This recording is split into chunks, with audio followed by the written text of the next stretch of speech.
Bet on Bears fans, another edition of the Chicago Bears podcast coming your way. Pat the designer, John Jurkovic back in the building. You've been traveling a little bit, good kid. No, not yet. Out on the remotes. We haven't seen you in a couple of weeks here. Well, yeah. Well, I mean, Friday, my man. friend, you haven't been around either, I'll tell you.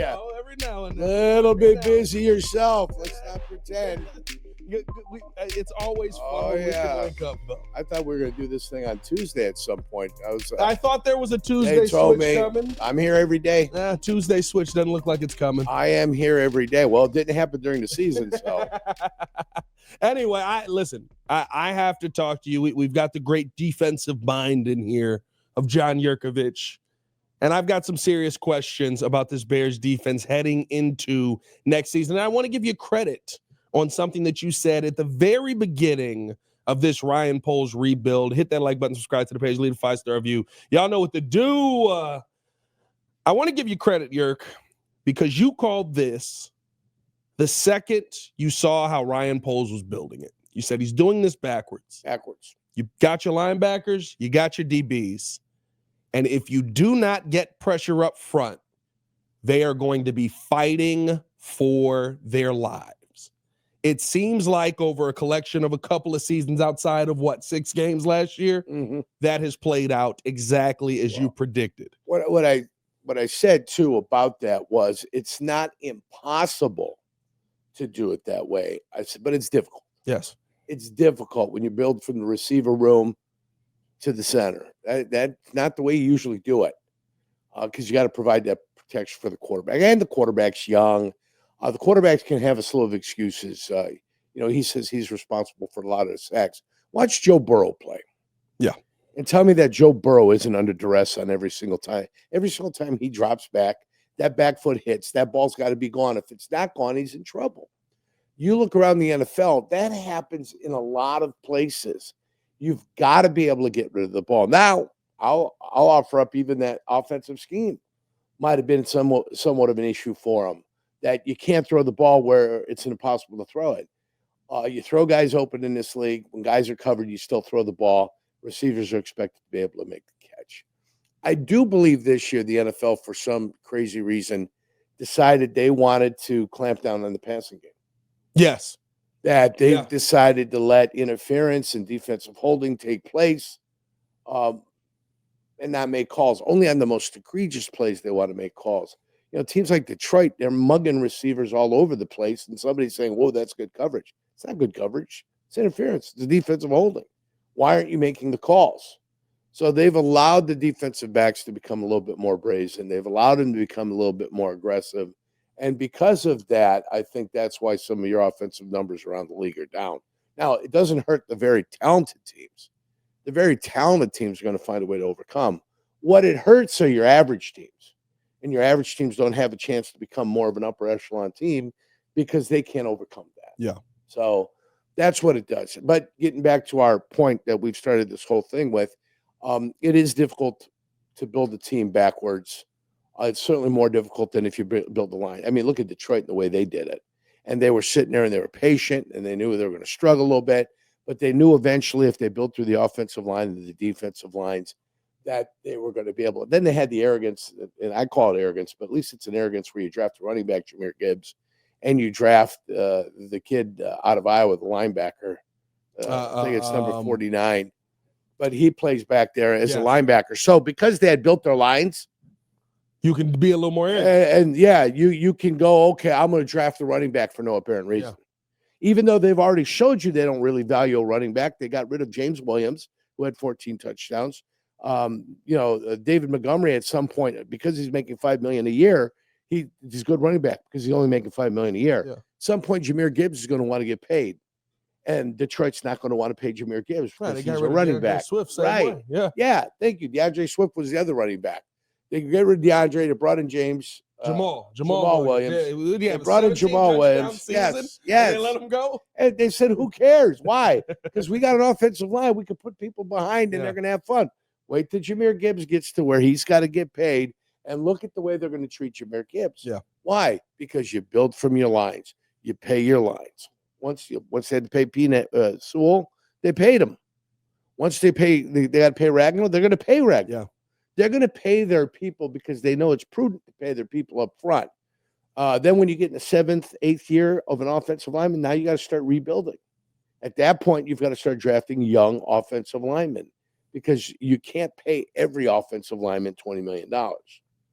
You pay a handful of guys that kind of money. Your guards probably aren't getting that. Your guards are probably getting your center's important. Right. Your center's important. Your tackles are important. Yeah. And after that, your guards, Steve Hutchinson's of the world and the Alec Fanekas, they don't grow on trees. So it's just interesting though, because you pointed that out all that time ago, and now it seems like it's proven true for the Chicago Bears. And here's my big question to you: do you feel like, looking at how this defense is played, and of course the offense as well, but focusing on the defense, you still have the confidence and the talent that you had back there? Do you still feel like you have those leaders on the defensive end that you had back there? How do you evaluate what the Bears currently have? I like the without having a pass. I like the defensive backs. The one move I'd make is trade Jaylon Johnson. I would trade Jaylon Johnson. Jaylon Johnson has proven to me that he's a hell of a player. People know he's a hell of a player. Pro Bowler yet again. Yet again, a Pro Bowler. Thank God interceptions don't matter. Doesn't even get targeted. That's what they tell me. 49 targets this season. Yeah, that's what they tell me. But I would trade him. What's the reason for trading him? I would trade him at his high point. I would trade him because he quit on this team at the goal line. He wouldn't put a hat on anybody. He's Olego's the native of Mexico, and he allows guys to get in. He has shown me that when times get tough, he is going to separate and he's going to let things happen and just say, okay, not a problem for me. Not a problem for me. I think he's still a good player. Amazing player. I think he's a good great coverage guy. And so let's get something for him. And let's move him on the way. Because Keenan Allen's going to be gone, I don't think you can do the same thing with DJ Moore. But to me, DJ Moore, too, with his antics this year, is another one of these players. Either you're part of the team or you're not. When you separate yourself from the team because you think you're too good, that becomes a problem. So I don't like that. Right. In your star players, when that happens, it's like, ugh, let me see if I can cut my losses right here and right now. 9.9, by the way. 9.9 yards per reception. For DJ Moore? For DJ Moore. Yeah. Now, he's probably a victim of the offense a little bit. And they've started just running him behind the line. He's a running back at times. You can't, unfortunately, because Keenan Allen's going to be gone. I think Keenan Allen, 32 years old, okay, 22 million, 23. You thought it was going to help you this year. It didn't really help you this year. All right, thank you very much. Now let's get back and let's get refocused. Get a comp pick from him. Roma Dunze needs to be your number one receiver. That's who needs to step up and be the number one receiver with Caleb Williams and let that relationship grow like it did with Peyton Manning and it did with Marvin Harrison. Well, Marvin Harrison was there before Peyton Manning was. So, but that's the kind of relationship that I need to have and then start putting some pieces in around him. But no receiver is going to be successful with the Bears if Caleb Williams doesn't get better. And so, and I would anticipate with what I've seen this year that Caleb Williams will have the ability to get better. Hopefully with a new offensive system, he'll be able to get better with some more protection and more offensive linemen. But it doesn't happen till you get an offensive line. And it doesn't happen till you get a pass rusher opposite of Montez Sweat. I think the Jaylon point is interesting because the one thing that I've said, and I think Jaylon Johnson's a phenomenal player. Yep. When you go through these guys that are on the leadership committee, remember I think it's 8 names on that leadership committee: Kevin Byard, DJ Moore, Caleb, Cole Kmet, Jaylon Johnson, Mercedes Lewis is on there. I feel like I'm missing a couple. I know I am, but who's the leader? Who's the guy that is keeping this together? Who's the guy that when things have gotten tough, they've been the leader of this team? None. Do you know why? I don't think that you have that guy on this team. None. Do you know why? Because you got no offensive lineman or defensive lineman on that. How do you have a leadership council where you've got 5 and you've got 9? 9 of the 22 players that start don't have one representative on there. You've got 2 tight ends out of the least impactful position on the football team on your leadership council. Why? For what? What have they done? What have they brought to the table? Eberflus was a flawed coach, And ultimately, at the end of the day, he couldn't win enough games, to overcome. They couldn't win. To overcome his problems. Right. If you win games, you can overcome your problems. 0-18 on the road Right. on Sunday is Yeah. tough when football's played on Sunday. Right. Here. Yeah. No, you ain't got to tell me. But he's the one that created this leadership council. He says the players voted for it. Players voted for it. Blah, blah, blah. Whatever. You don't have any O linemen and D linemen on this team that are on the leadership council. You didn't build this team with the offensive line and the defensive line in mind, and then you wonder why you continue to struggle. Yeah. If Ryan Poles deserves to be fired, that's why he deserves to be fired. Agreed. Okay. And then everything else would be on top of that. So if you fire Ryan Poles, the first thing I'd say, you built the team backwards. That's why you've been fired. That's it. There's no other explanation that needs to be made if he ends up getting fired. If he ends up sticking around, depending upon what the quality is. But you find quality offensive linemen, they're out there. You can get them in the 6th, 7th round. Bakhtiari was drafted late. Yeah. There's guys that get drafted late and become players in this league. But not when you draft them. Why is it? Why is it? Yeah. I bet. Not when you draft them when they've already got a quad tear. Well, that's a problem. Why you would want to do that to yourself? If you didn't draft them, would anybody have drafted them? Ask yourself that question. He was projected. If the Bears don't take him before the quad injury, 7th round. Why? What are you doing? Yeah. And then why is it that you feel the need to take your draft equity that you've built up and trade for players using a draft choice? Let the individuals who you think are going to be cut, let them be cut. Yeah. And then pick them up off the scrap heap where they're happy to have a job wherever they're going to end up. So I don't get it. The offensive line is not good enough. The two guys that I would keep are Darnell Wright, I would keep, and I think you need to improve at center, but I think the center has done enough to where he could stick around. Coleman Shelton? Yeah. Really? He's done enough, yeah. He falls on his back so often. Yeah. Well, he's not as bad as Lucas Patrick. Well, that's just Lucas Patrick would put his car in gear and it only went reverse. See, the only problem I have with Coleman Shelton is that he's light in the ass. He's so light year. Yeah, he's light in the ass. He weighs 20 pounds more than I did at my heaviest. When he plays, that's concerning to me. When he plays teams like Tennessee, they got those two big monsters in the middle. Yeah. When you play teams like that, you're going to get nothing in the middle. Everything's going to have to go to the perimeter. And then change up once you get them moving laterally. Yeah. Then you're in better shape. But it would have to go to the perimeter. So do you think? I mean, there's a way to defeat him. But if you're asking me, I can't replace 4 offensive linemen. I agree with that. Braxton Jones is gone. Thank you. The experience of Braxton Jones is gone. Please. So he's gone. I don't think they're going to sign Tevin Jenkins. I wouldn't believe so. The injuries are too concerning. Right. And then I would say Matt Pryor probably sticks around here. The Migagosh, or I don't know what that word is, but whatever you've got at right guard, all the this and that and that. Well, it's been Pryor most of the season. The big boy, 6'7". Yeah, not good. You're not a fan of him? Not good. Okay. Yeah, he's not good. And I get it. You're going to sacrifice the guard position to get tackled. But if they thought Pryor was offensive lineman, what were they thinking? Well, I believe they thought he was your backup for Nate Davis, but that probably speaks to your biggest problem. Well, I mean, listen, it's the second cheapest offensive line in football. The second reason, $10 million. Yeah. And the second reason Ryan Poles deserves to be fired, if they do that, is because he doesn't recognize offensive linemen. He can't look at an offensive lineman in college and understand what one looks like. He's got no idea what a great offensive lineman looks like. And then he doesn't look at an average guy and then find the intangibles that separates him from the rest of the guys to make him an above average player, a guy that could play above his actual skill level, which you've got to have on a football team. Yeah. But you've got to be able to identify that. And he can't identify it. He can't, Cunningham can't.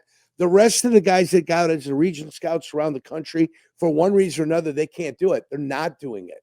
So that's a problem. Do you feel like especially in drafts and stuff? The third reason he deserves to be fired is because he passed on Jaylon Carter twice. Ooh. So you drafted down, he fell back into your lap. It fell right into your lap. He fell into it. And what did you do after he fell into your lap?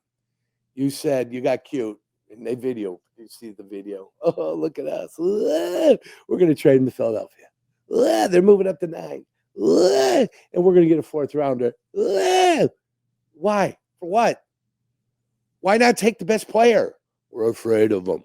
We're clean cut. We don't swear. We don't do this. Get the hell out of here. What kind of horseshit football team is this? Worry about their image about swearing or not swearing, or whether their player like people never make mistakes. Like nobody's ever made a mistake. Get out of here. The Bears, unfortunately, for the whole world, you're out on the taking Darnell Wright over Jalen Carter move. Well, because they traded back, the decision wasn't I wanted one over the other, because realistically, Darnell Wright was drafted afterwards. After you traded with Philly. Well, yeah. So you didn't take him before. You wanted to avoid a specific player so much that you decided to get back, and then decided to take the only offensive lineman that you really have. So that's true. Yeah. Darnell Wright is their only offensive lineman that's worth anything for me. And hopefully that. So those are all the reasons. Those are all the reasons Ryan Poles deserves to get fired. Are they going to fire him? Probably not. Probably not. I'm not asking for them to fire him. I'm just asking for him to understand. Maybe he gets another gig when he does eventually get fired from the Chicago Bears. But if he does get another gig, build through the offensive lines.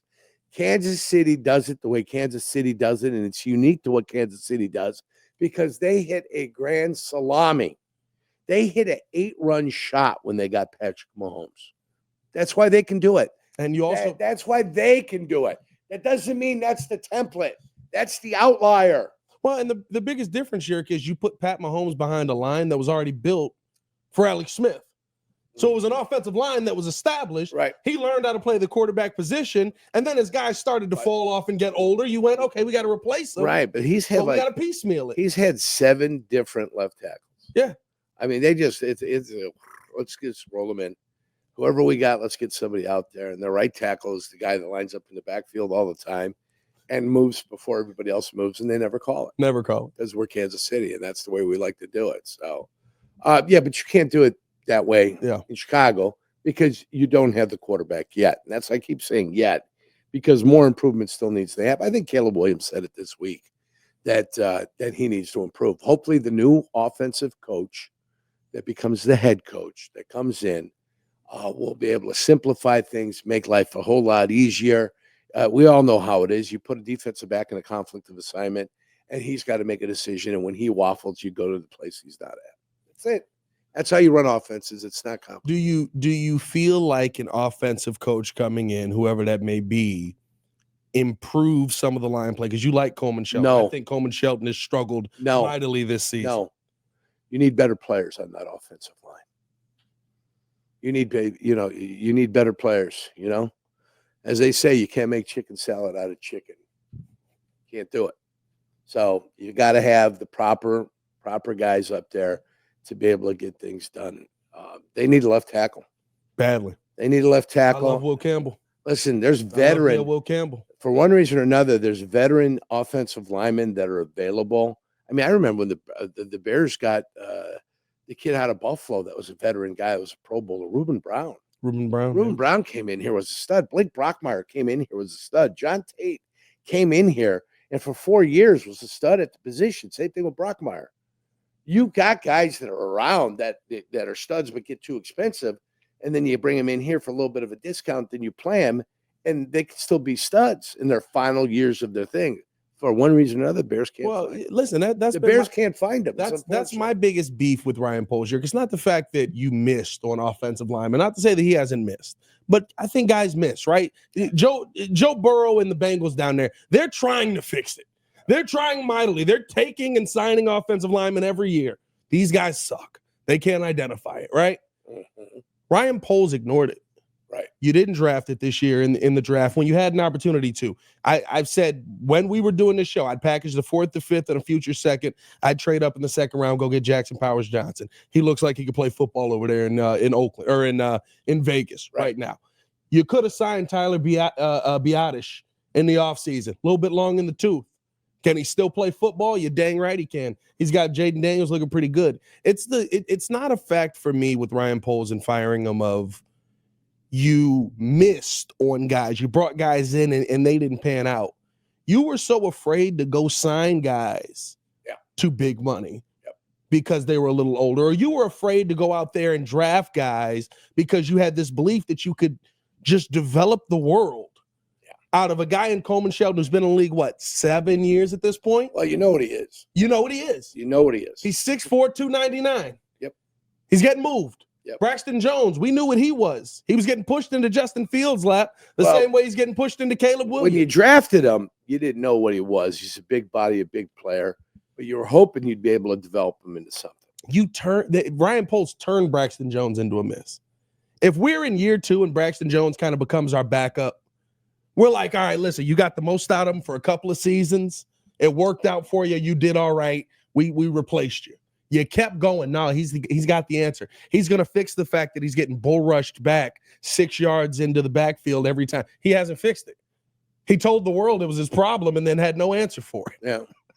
Well, I mean, it's all level. And at some point you start playing dinged up, you don't have that level, then you're gone. Yeah. You're gone. And that's it's unfortunate for him. But I think my Jaylon Johnson point is good. I'd also the trading Jaylon Johnson is interesting because I think talented player does the talent outweigh the fact that you're probably not getting elite level leadership out of him as far as vocal. He showed me who he was. That's all I'm telling you. He has shown me who he is as a character. This is the character that's important. Yeah, a guy that doesn't give up. A guy that will come out there and he'll fight for you for every yard. That's the guy I want. He showed me what he will do. And you don't have to do it 50 plays. You just have to do it once, maybe twice. That's it. When you've showed me that you got that little bit of quit in you, well, that's it. You don't want to put your head in there? Okay, that's fine. Yeah. Not a problem. Now, I don't know if you're going to be able to get this year a first rounder for him because nobody's got multiple picks in the first round. But I would think that you could get a package for him where you include a second-round pick this year, first-round pick next year. I'd be more patient and get something for next year. Yeah. There are also a slew of teams that got multiple picks in the second round that you might be able to put 2 2s and a 1 or something, something crazy. But so you feel like the 1 would have to be next year.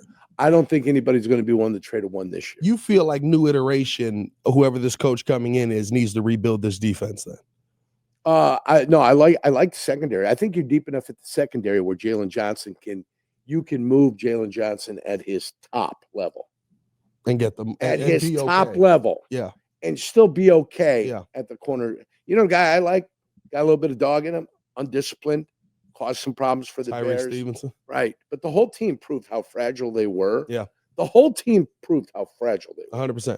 They did. A tip pass for a touchdown, and all of a sudden your whole season is destroyed. Yeah. I got to check. You had no culture. I got to do a cup check on every single individual on this team. See what happened. I see any balls down here, guys? Balls? Are there any balls down here, guys? Yoo-hoo. Can we check? Yoo-hoo. Where are they at? Anybody got any of them left? Did they all climb up inside of you? Can you let them drop back down again? So that's that became the problem on this team. Yeah. But because of the depth that you have back there, you got a lot. And I do believe you got depth. And if you get Brisker back, you get Gordon. You've got Tyreek Stevenson. Terrell Smith is a part of that. Kevin Byard is going to be here for a couple of years more. I don't know if he signed a 1-year deal. His is multi-year, so he'll be here next year. Okay, that's fine. But fantastic. They don't throw you direction. Boom, boom, boom. But you showed me who you were. So that ended it for you. That ended the experiment. Yep. Plus, there's no quarterbacks in the league this year coming out. Your top quarterbacks coming out. Can you get him in the second round this year in the draft? No. Are you telling me Ward is the first? Are you telling me that Shedeur Sanders is the guy that's going to go at the top of the thing? Yes. I want Travis Hunter. Of the 2 Colorado players, for me, I'd take Travis Hunter. Right. Okay. If you want Shedeur Sanders, you can have him. Oh, no. Listen, he's on your team. I think there are better talents out there. I think this is definitely less of a quarterback draft. Cam Ward, if I'm being honest, how they run that offense, it scares me a little bit. It's very like, all right, let's snap the ball. And I'm gonna sit here for a second and assess things. Oh, there's my guy. Boom. Like it's the most relaxed offense I've ever seen in my life, Jurko. Mhm. Cam stands back there and he's hanging out and having a cup of coffee. Well, that's not the NFL. You know what I mean? Like, I don't know how that translates to the next level. That's not the NFL, my friend. You're going to have to be doing things under duress. And you're probably going to the Giants. It's those individuals that are calm. Yeah. Well, you got Malik Neighbors out there. Yeah, Neighbors. They got some offensive line picks in there as well. Well, I don't know. RBs to me are a dime a dozen. You know that. Well, Patriots are top of the draft now. They're not taking a quarterback. Tennessee Titans, Jacksonville Titans Jaguars probably are in there. But my point is, that's it. Who needs a top flight corner? Yeah. I think there's more teams out there that need a top flight corner. I just don't know if people have the appetite to trade first rounders this year for a guy like that. Jaylon But Johnson. if say you're a team and you got, hey man, we got to hold our corner position. Do we take that? How much cap room do we have? It's something I'd investigate. If I was a GM, right, having seen what I've seen, I'd be out there investigating to see what kind of value I might have on Jaylon Johnson, who's going to the Pro Bowl again, 2 Pro Bowls in a row. Why not? Why not second Pro Bowl? Why not maximize it? Right. I was upset at I don't even remember who the running back was that basically just carried him into the end zone with him. What was that, last week? Was that 2 weeks ago? Oh, San Francisco. It was that Garendo. It almost looked like he pushed the guy. Was that Garendo? Yeah. I'm here at the 1.5. There you go. Yeah, there's there. Those teams that they say there's no quit in this team, there's a lot of quit in this Bears team, and you see it all over the field. How would you evaluate where we're at the linebacker position? I want moving forward. Listen, Tremaine Edmunds, Tremaine Edmunds, TJ Edwards. Edmunds gets paid 3 times as much as Edwards, and he hasn't outplayed Edwards, I don't think, ever. No. TJ Edwards has been the best linebacker on this team since both of them have gotten here. Yes. Edmunds, for the $22 million they pay him, isn't worth it. He just isn't worth it. That's it. That's all I'm going to say. He's just not worth it. I wish he was. I wish he was more impactful. He's not an impactful linebacker. He has a real ability to disappear on Sundays. Yeah. Then you'll see it. He'll get a pick every once in a while. He'll get an interception. He'll get in the right place. He'll get an interception. They blitz him up the middle, and if there's a blocker there for him, he's not going to get by the blocker. He's got to, when he blitzes, it's got to be scot-free to the quarterback. How many sacks does he have? I don't even remember really getting a sack. Well, he does, and he's had them. Yeah. But my point is, he's not impactful you get paid $22 million. For $22 million, if you're not impactful, you've got to go. Yeah. Right. Well, you did say he would be fighting for his life with the lack of pass rush when we saw him be at his best. Yep. It was in those last 7 weeks of the season where Montez came over and we had that pass rush. Right. Is that? But it's 22 been, million. It's been, you gotta show up it's no matter been what. 3 years. Yeah. It's been 3 years. Yeah. You know who he is. Yes. Is that who he is? He's not. So you've made a mistake when you brought him over here. That's what you did. You made a mistake, and it's okay. Edwards, to me, has been worth every penny, more than that. Yeah. Every penny, and then some. Yeah. Right. So, I mean, that's what you find yourself in. That's where you're at the linebacker position and defensive line. You've got to improve. I liked what I saw out of Dexter early on. He had a little bit of an injury. He came back and didn't really capture the momentum he had early in the season. But I still like what I saw. I think he took a step this year. Yeah. I think he took a step this year. I like what he saw. Now, the way Jalen Carter's playing this year compared to how he was playing his first year, is better. And this is his 3rd year now in the league. This is Jalen Carter's 2nd year. He came in with Darnell Wright last year. Yeah, he was a rookie last year. Right. So you see the improvement in the 2nd year. I think we saw a little bit of improvement. I think there needs to be more improvement. There's more room for improvement out of him. Zach Pickens looked like he had a little fight at the end. It's like, but where the hell's it been? Yeah, but he was a healthy scratch last week. Yeah, well, you know what I mean, like something happened the week before.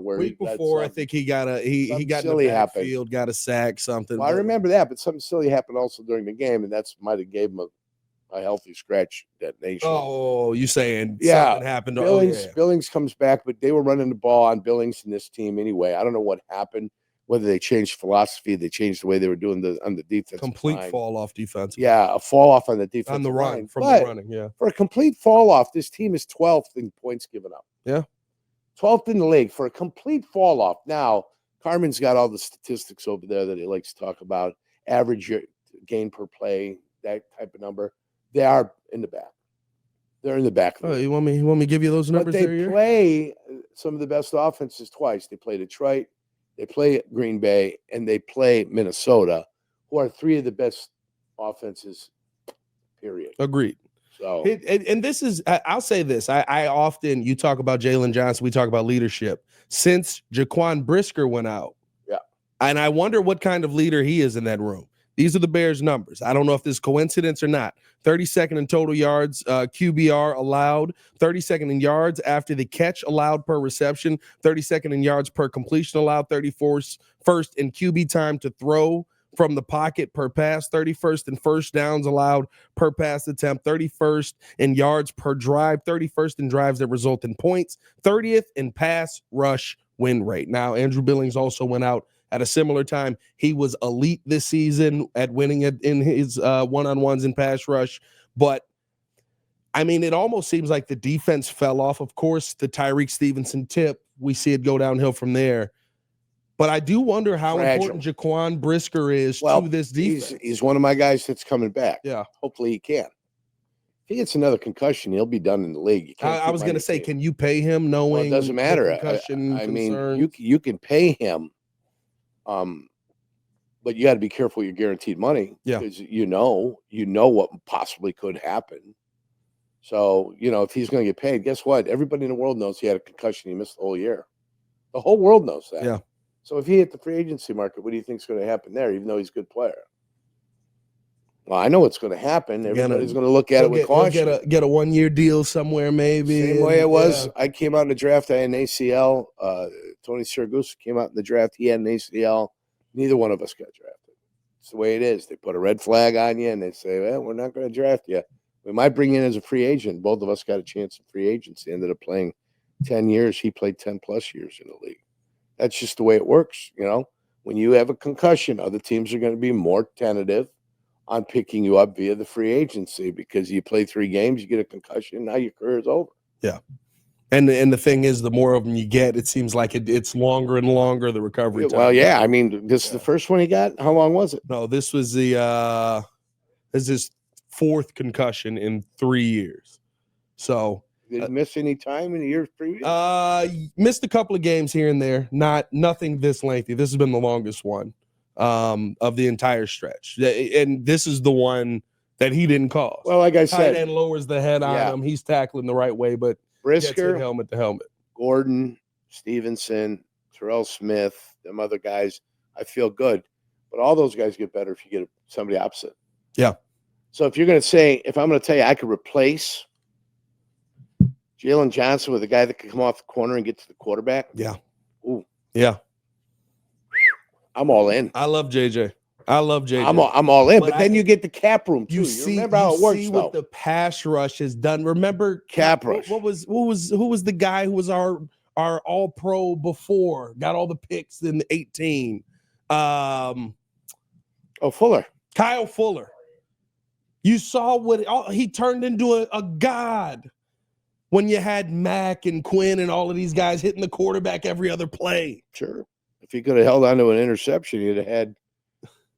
Well, we don't want to return it for a touchdown against Green Bay. Might have had a Super Bowl run there. Jeez. There's a whole different conversation. Well, you got to win playoff games. That's what you got to do. A whole different conversation. If you can't win in the playoffs, it doesn't make a difference what you do in the first game of the season. Almost had it. Yeah. So I think your defensive line is somewhat, and you're going to have a new coordinator in here anyway. So he may like something different as far as it comes in the defensive line. You'll come to find that out. Are you hoping to stay 4-3 if you bring somebody new in, or do you not care? Well, it does. Over under 3-4 is basically an odd man defense anyway. 43 over under. So if you play a tilt on the nose, you're playing basically an odd man defense anyway. I'm not a fan of the 2-gap system. I don't like it 3-4. Yeah. Guys are reactionary. I don't like that. I like to get across 1 yard, find the football. That's how I like to play defense. You're going to have some. You're basically sending Javon Dexter back into being nothing of what you hoped he was going to be too. Well, where are you going to put him? Yeah. If you play an odd man defense, where you put him? You on another team. He can't play the tackle position. on another team. He can't play the tackle position. He's not big enough to go over the tackle. He plays over the guard or he plays over the center. I don't even like him at the center. Yeah. I'd have Billings play the center, either eye or inside eye of guard, and have him as my flip guy. And then you've got to be somewhat skilled enough to be able to play the flip guy on the 3 technique. So sometimes guys are better on one side than the other, but you got to develop the skill. Yeah. to be able to come out of different stances and be able to go ahead and play and cut down. Yeah, I'm just disappointed. They had a chance last year to get either the kid out of Houston, the kid out of Minnesota in free agency. They had a chance to really get something and help your pass rush. And I think with that pass rush, good things could have happened for this. Daniil Hunter's still one of the best pass rushers in football. Hunter and the other guy that went to Minnesota from Houston, Grenard. You mentioned him earlier. Jonathan Grenard, yeah. Yeah, Grenard. Yeah. And then Jared Verse, who people wanted in the draft. I didn't necessarily want him in the draft. People wanted him in the draft. An absolute monster. There you go. Looks like an absolute. Like the Rams had 2 more sacks against the Bears that didn't count. Same conversation, Jurk. And we got to get up out of here because you got an important show to do. But same conversation. I mean, it's not that you couldn't have done something. You just ignored it. Yeah. You have all this money left over at the end of the year. All this money on the books. And then Hard Knocks. Oh boy. Let's not go down that path. Good. Hard Knocks. I tell you, I'm not wasting my time in training camp this year. Now, I put a caveat on that. I'll be up there for you. Don't worry. If they change coaches and they change everything, then it'll make sense to go up there and meet everybody. Yeah. Blah, blah, blah, shake their hand, whatever. Then it makes sense. But if the work on the field's not being done, and it hadn't been done for 3 years under Eberflus, I'd like to see a training camp that's got something in it. How about intensity? Yeah. And it doesn't need to be 80 days long.